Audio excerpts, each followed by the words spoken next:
ప్రతిపక్ష పార్టీ నేతలను ED IT దాడులతో కేంద్రంలోని బీజేపీ ప్రభుత్వం వేధిస్తోందని మండిపడ్డారు మాజీ మంత్రి హరీష్ రావు.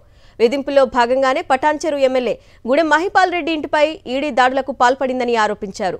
బీఆర్ఎస్ ఎమ్మెల్యేలను భయపెట్టి తమ వైపు లాక్కోవాలని కేంద్ర రాష్ట్ర ప్రభుత్వాలు ప్రయత్నిస్తున్నాయని ఆగ్రహం వ్యక్తం చేశారు.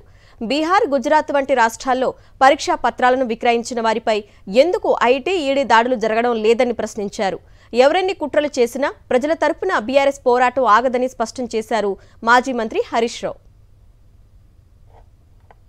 ఈరోజు దేశంలో అధికారంలో ఉన్న కేంద్ర ప్రభుత్వం, రాష్ట్రంలో అధికారంలో ఉన్న రాష్ట్ర ప్రభుత్వాలు ప్రతిపక్ష నాయకులను, ప్రతిపక్ష శాసనసభ్యులను టార్గెట్గా చేసి వేధించే కార్యక్రమానికి పాల్పడుతూ ఉన్నారు.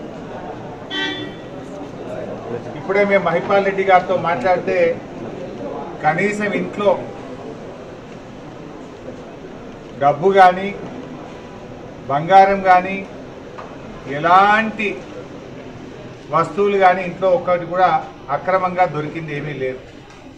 ఏది ఉన్నా ఐటీ రిటర్న్స్తో బాజాప్తా అన్ని క్లియర్గా స్పష్టంగా ఉన్నాయి తప్ప ఒక్క తప్పు కూడా లేదు.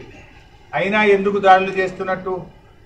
కేవలం భయభ్రాంతులకు గురి చేయడం, లొంగ తీసుకునే ప్రయత్నం చేయడం. ఒకవైపు రాష్ట్ర ప్రభుత్వం అక్రమ కేసులు పెట్టి ప్రతిపక్ష శాసనసభ్యులను పార్టీలోకి తీసుకోవడానికి మరి ఈరోజు రాష్ట్రంలో కాంగ్రెస్ ప్రభుత్వం చేస్తూ ఉంది.